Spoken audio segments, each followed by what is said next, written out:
back on the Zero Hour. I am your host, Richard RJ Eskow.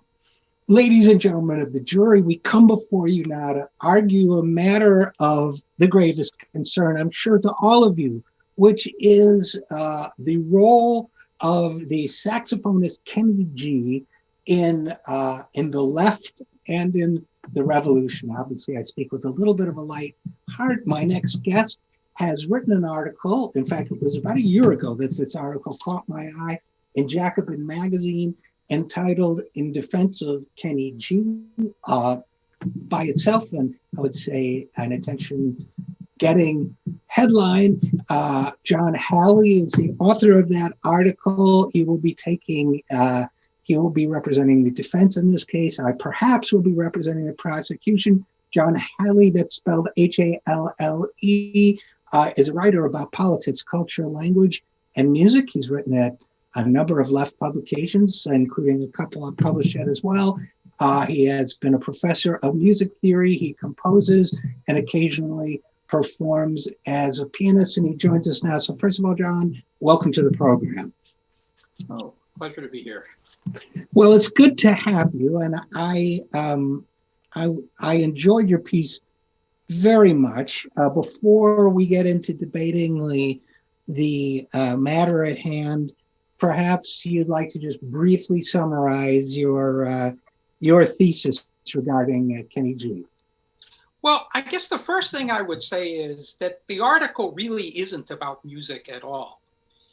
It's about what we need to do as a left.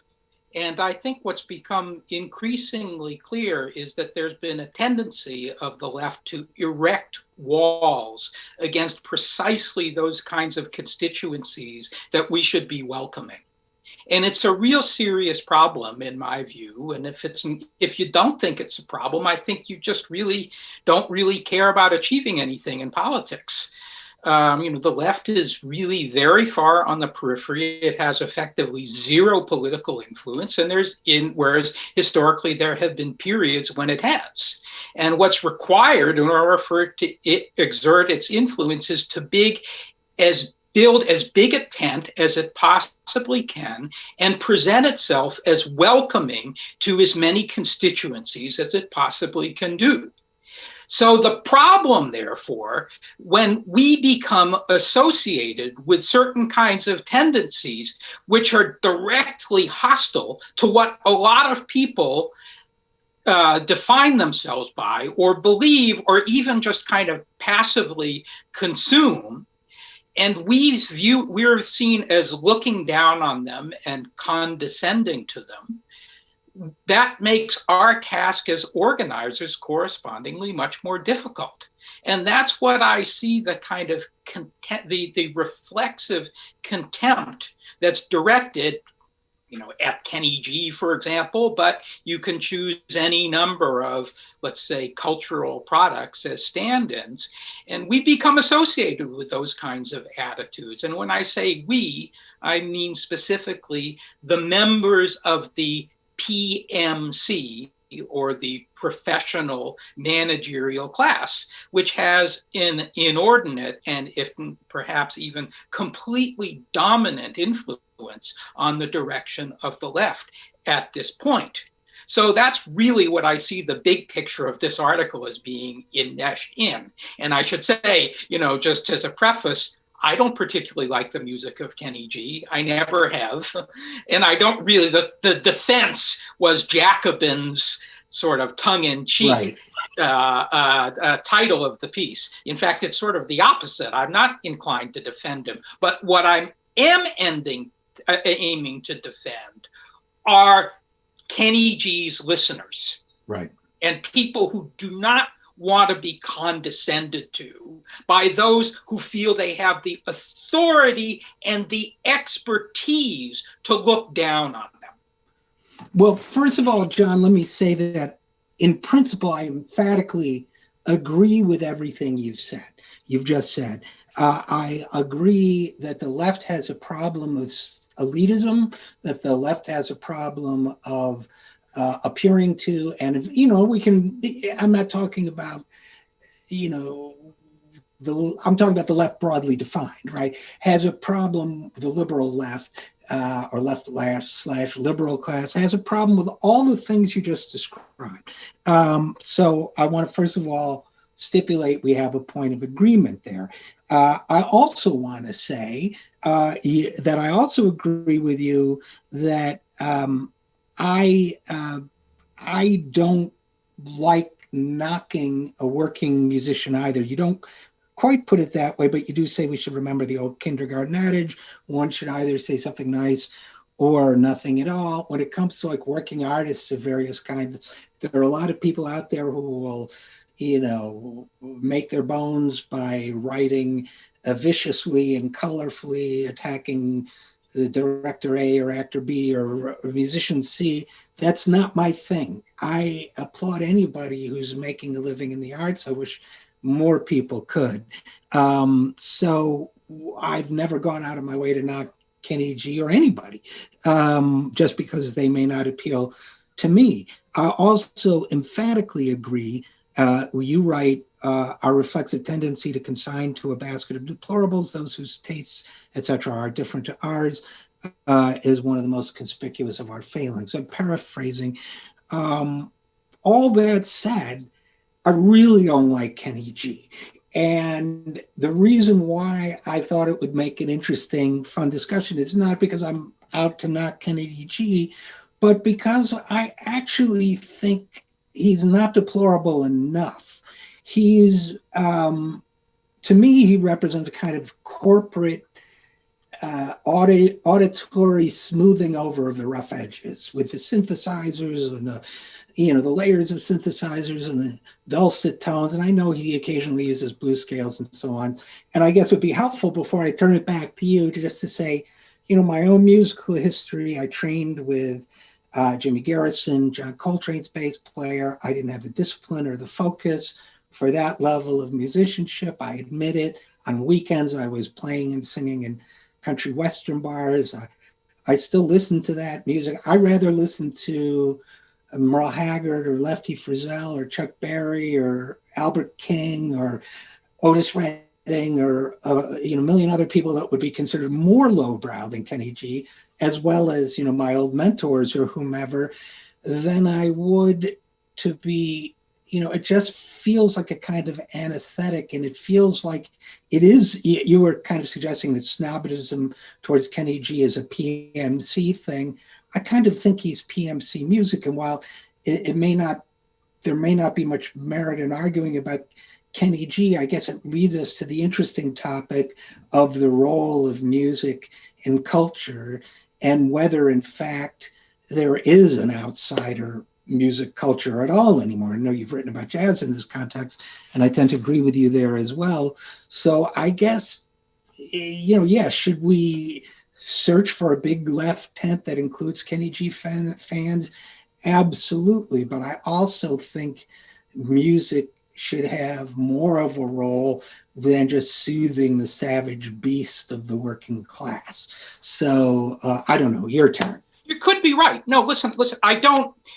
Okay, in terms of what role music should have optimally in society, that's one question. But I guess what I would focus on is our tendency to reflexively make certain assumptions about who Kenny G's audience is. In fact, I was just noticing you yourself just switched from two categories. You said Kenny G's predominant influence might be working class, the guys working on the working class looking for dulcet tones to work by, and on the other hand could be the PMC. And I think people just right? to be clear, right?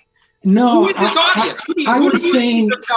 Who do you see as Kenny G's audience? I see Kenny G as being piped in to factory floors and warehouses and dentist's office and any places where working people who have shortages of time and money need to be pacified. I see it as a musical anesthetic. Oh, I see. Okay, so it pacifies a workforce. In fact, that actually is factually true.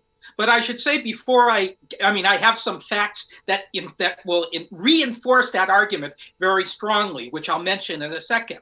But before I do, I'll mention that in response to my piece, what was overwhelmingly given voice to was the view that Kenny G's audience is predominantly white and relatively affluent.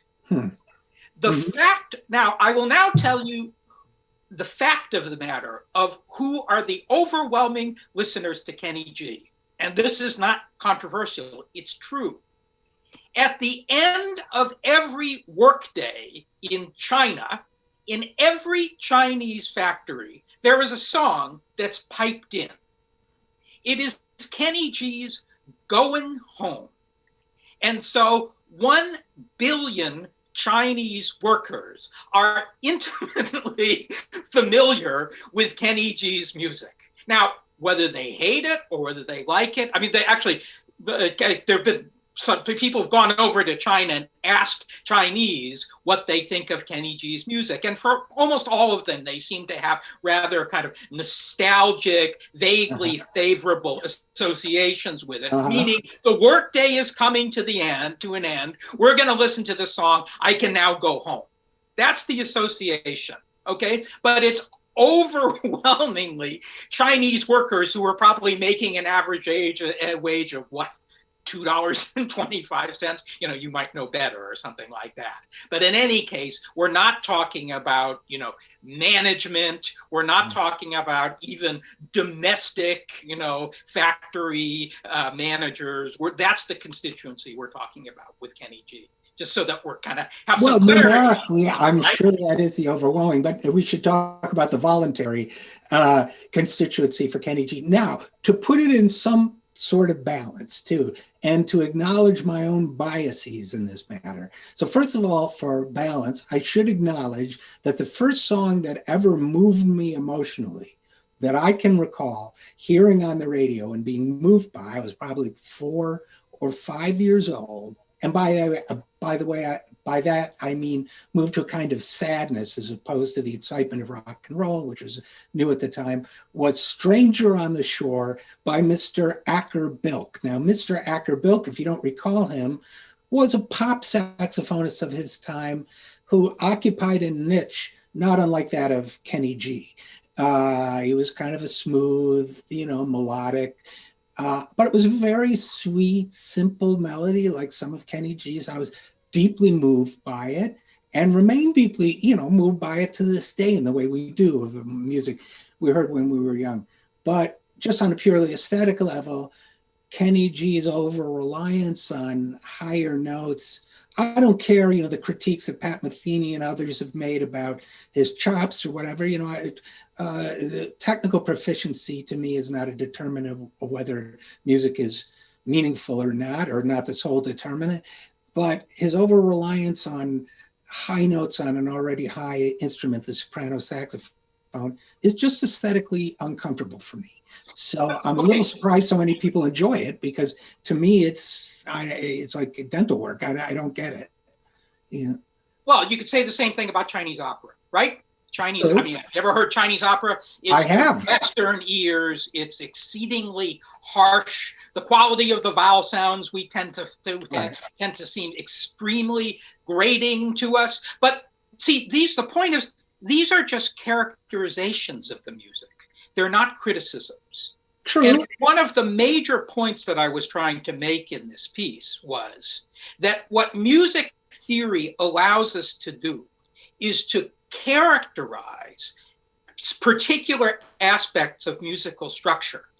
It does not allow us to evaluate the music, okay? It allows us to understand what makes certain kinds of pieces cohere and their underlying structure. It does not tell us why a piece of music is good or is bad.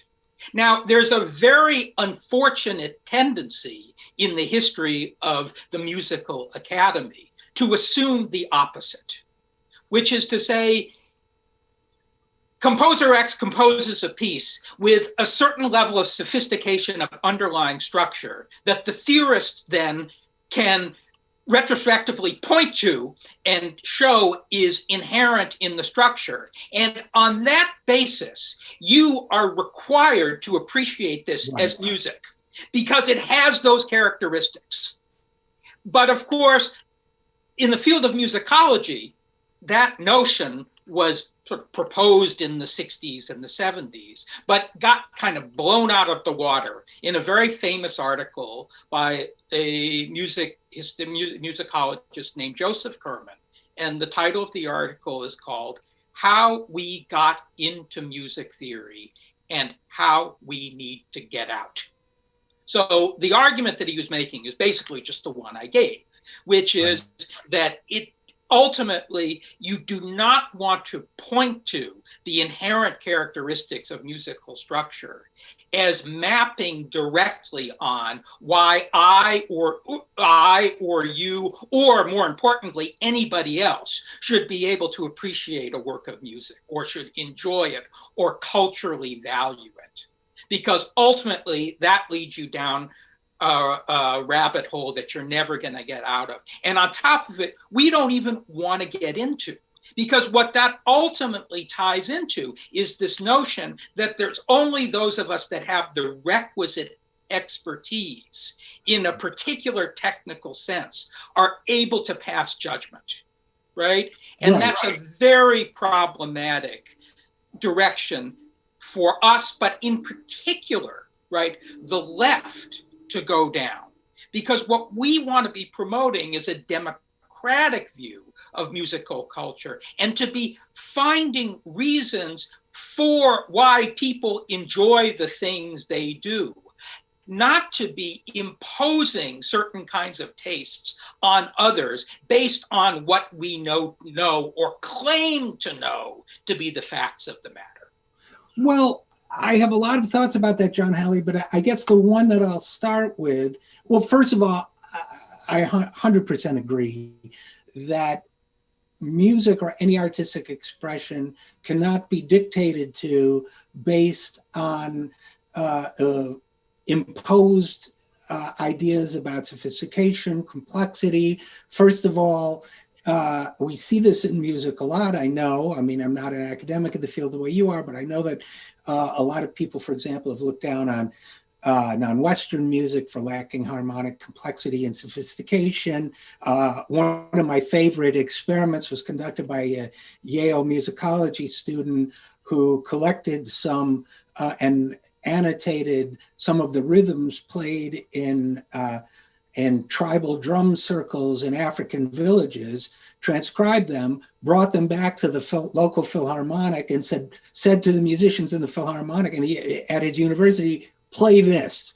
And they couldn't play it. It was too rhythmically complex for them. So for one thing, something that may seem simplistic in the ways we're used to looking at it, i.e. harmony, may in fact be complex in ways we don't know. But even if it isn't, even if it's just a diddly bow, one of those one-string things, if it has meaning to the person expressing through it and meaning to the people listening, then any attempt to dictate that from above is the artistic equivalent of what we've so often seen in politics, right? Where we have economic or political insiders saying, no, you can't have that. This is the way it has to be for reasons that are too complicated for you to understand, but just trust us. You can't have whatever it is, work or own businesses or guaranteed jobs or protectionism in trade deals. Right. Yeah, all that stuff. Exactly. So, yes, it is a worship of complexity. And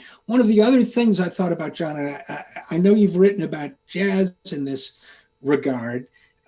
Obviously, I tried to study and learn an extremely complex form of jazz that had an almost monastic level of discipline, as well as an enormous amount of sophistication of its practitioners. Yet I vehemently disagree with the Pat Metheny assertion that Kenny G as a saxophonist has to be judged on the same stage as John Coltrane.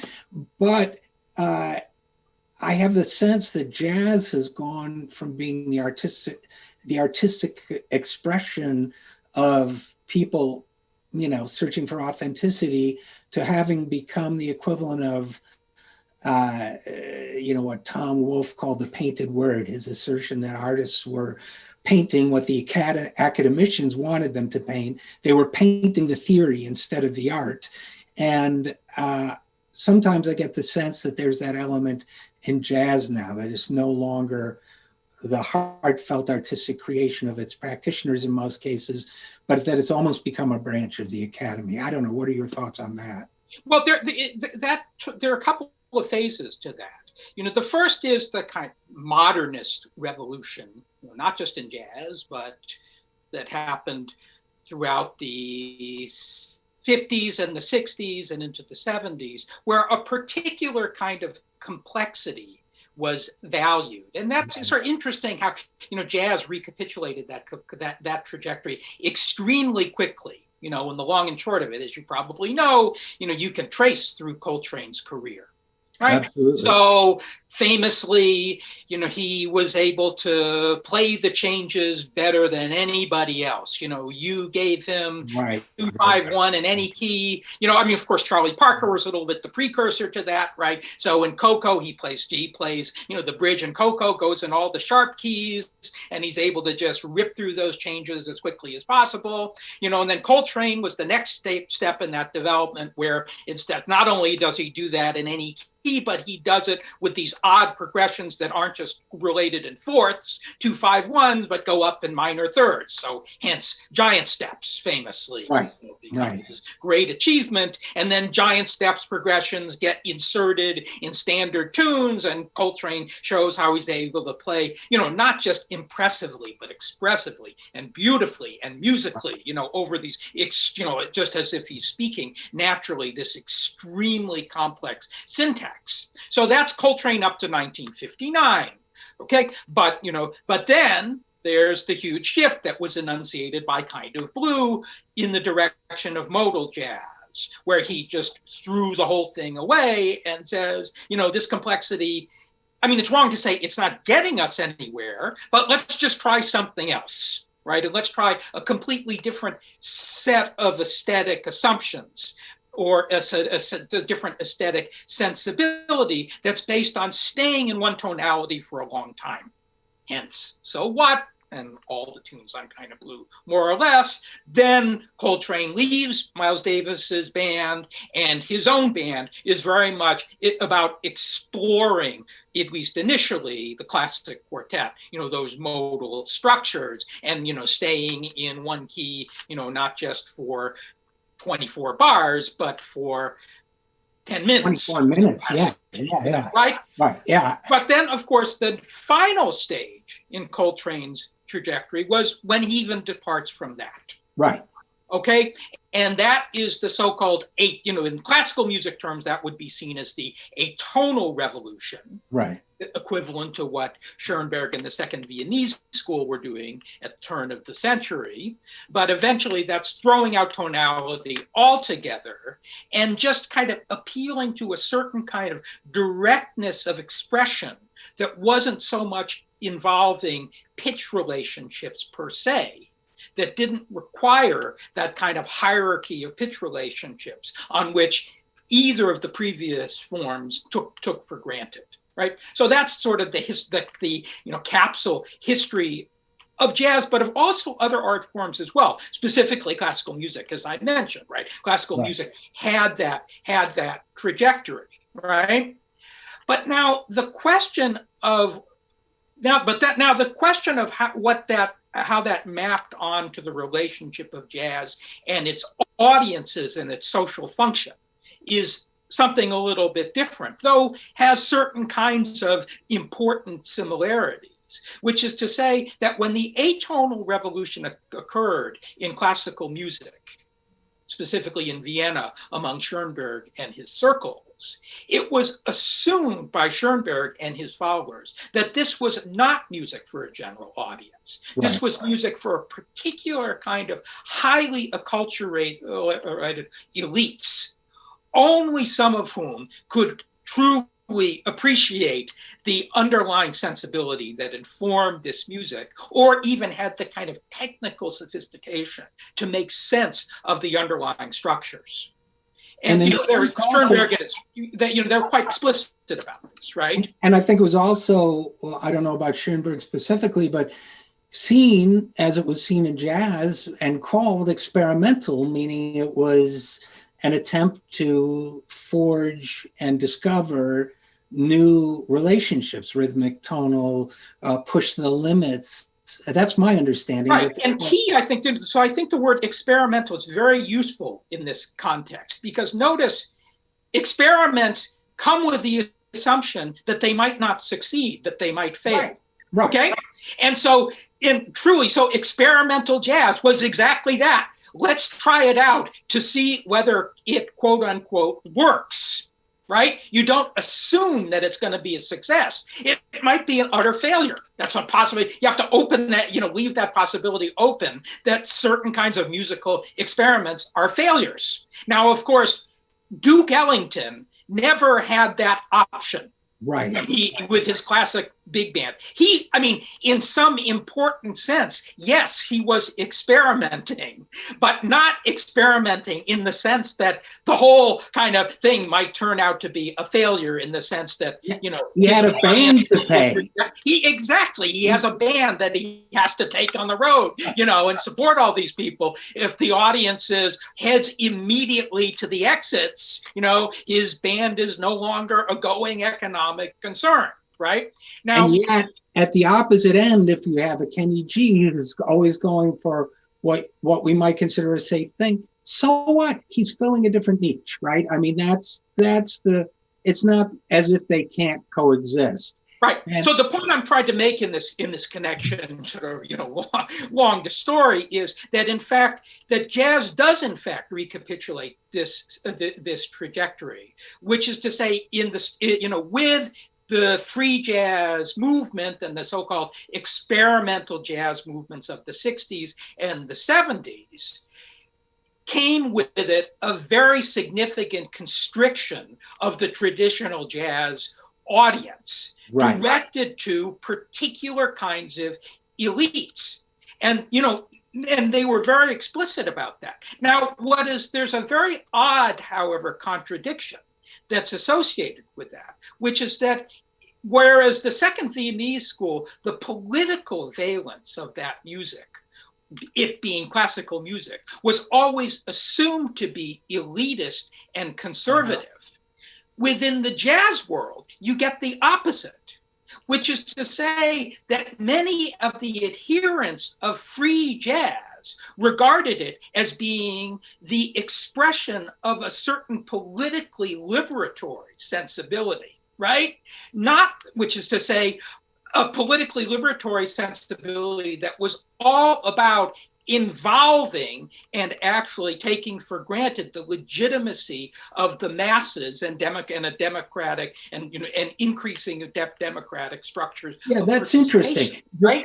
They actually, I think, viewed their experimentation as inherently subversive, because they were rejecting the musical conventions that they had been taught. Whereas now we see experimentation as musically elitist because it contrasts with the popular music that most people prefer to listen to. By the way, my favorite story, I don't think she'll mind me telling this, is my daughter, who's not a musician. When she was in college, she said she heard Ascensions by Coltrane, didn't get it, didn't like it, wanted to understand it. She said she listened to it morning, noon, and night for a month and a half.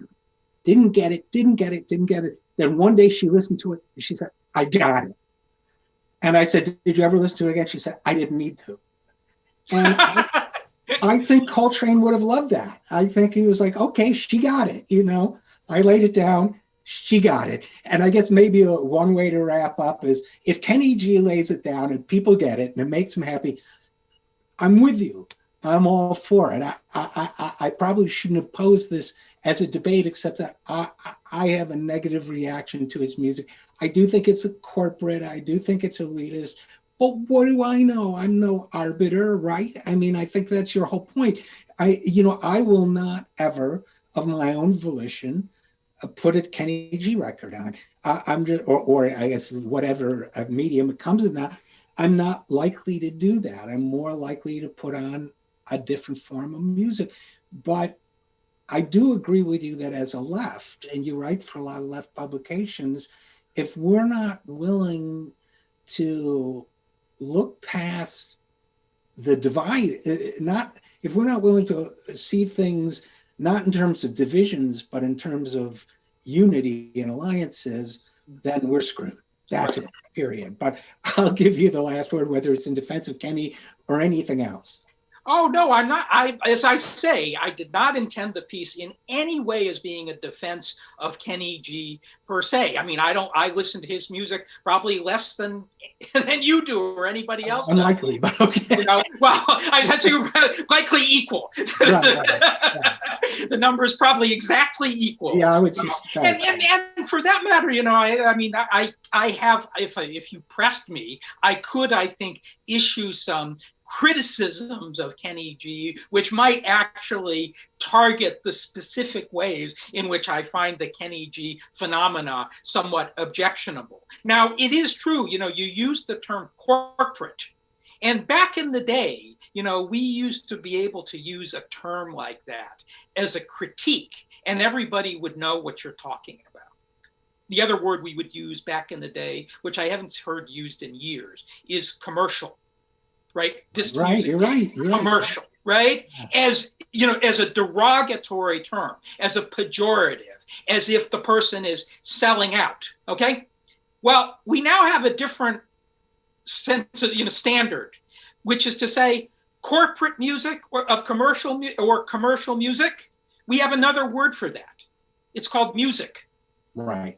Oh, you're right. Which is everything now that we hear is mediated through the corporate/commercial sphere. We no longer have a meaningful distinction between music which exists within commerce and that which does not require commerce to sustain it. So I think what you and I are doing, kind of reflexively, when we criticize Kenny G for being corporate or being commercialized, is just not something which is applicable anymore to the world in which we live. Now, we can, of course, deplore this world, as you and I will do for hours on end, but that's the world we live in. Yeah, okay? And I think right? The problem is not really Kenny G. It's a system of financing music that crowds out many of the non-Kenny Gs out there. The problem is not the existence or non-existence of Kenny G. I guess we'll have to leave it at that, but John Halle, I encourage people to look up your writing in Jacobin, Counterpunch, and elsewhere. It's very stimulating and thought-provoking. Thanks for your article on the Kenny G phenomenon, and thanks for coming on the program. Oh, it's my pleasure. Thanks very much. We'll be right back after this. I'm Richard RJ Eskow, and this is The Zero Hour.